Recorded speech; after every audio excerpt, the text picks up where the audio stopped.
What's up guys, Mike here, the Detroit Borg, with a look at the iPhone 5 versus the iPhone 4S. We're going to take a look at the speed and performance to see what this A6 processor does to improve the performance over the iPhone 4S.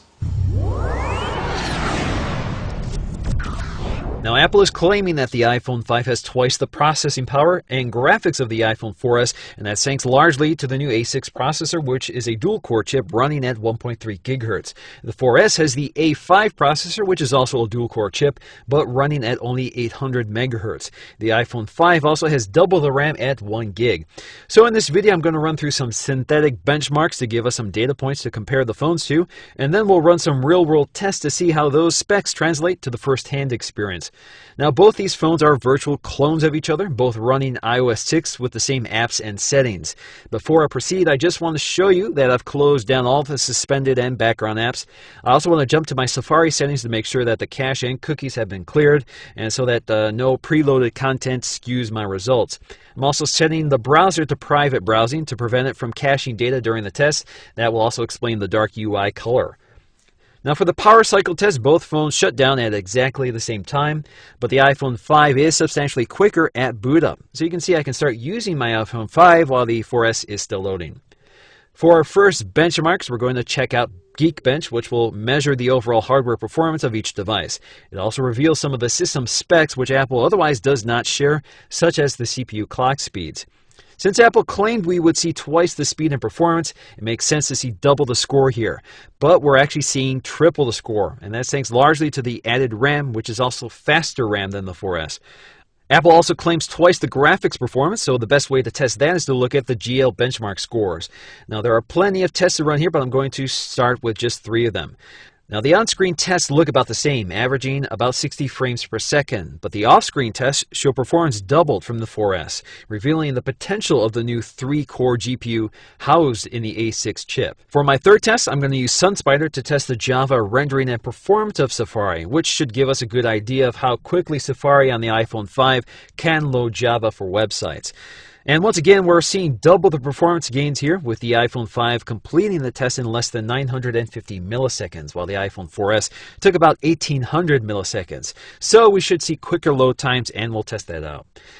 Now, the one area where speed boosts tend to show the most obvious impact is in the performance of the camera. And the camera does load noticeably faster on the iPhone 5.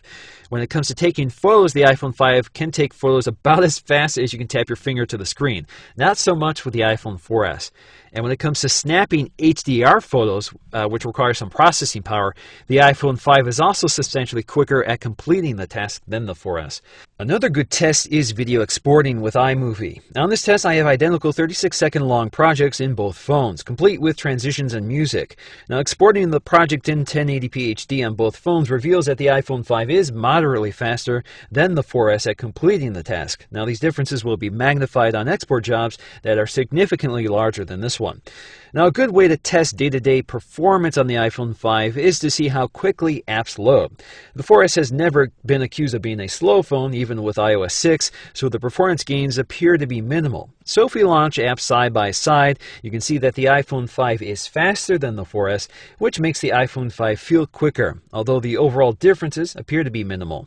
There are bigger performance gains in tasks that can take advantage of the additional RAM, such as apps with cached content like websites, Twitter, and Maps. The iPhone 5 is less bogged down than the 4S when it comes to apps that use infinite scrolling. The Google Plus and YouTube apps are a particularly good example of this. The app's performance therefore feel noticeably smoother with higher frame rates.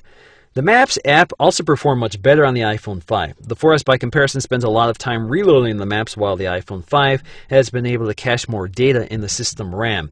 So if you're scrolling around the city of Chicago in that flyover mode, you can see that the 4S really struggles to keep up with the iPhone 5. The additional RAM also seems to help with the state of closed apps. For example, if we relaunch apps I've loaded for these comparison videos, you can see that the iPhone 5 has been able to preserve the state of more apps than the iPhone 4S. Also, apps just load much more quickly on the iPhone 5. In terms of Safari performance, websites generally seem to load quicker, which is always dependent on your network connection. But the real performance gains are revealed in the caching of data. For example, we can jump back and forward to our previous pages more quickly, while the iPhone 4S has to spend more time reloading the data.